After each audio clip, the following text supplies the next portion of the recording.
அம்மா ஜெகன்மாதா, இந்த ஏழைக்கு நீ பொண்ணும் பொருளையும் கொடுக்காட்டினாலும் நல்ல மனசையும் தூய உள்ளத்தையும் எண்ணங்களையும் தந்திருக்க.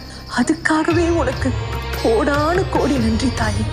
கருணை கடலே தாயே, எல்லாரையுமே காக்க வேண்டும். இந்த ஏழையால முடிஞ்ச இந்த சின்ன காணிக்கையை ஏத்துக்க வாமா. அம்மா.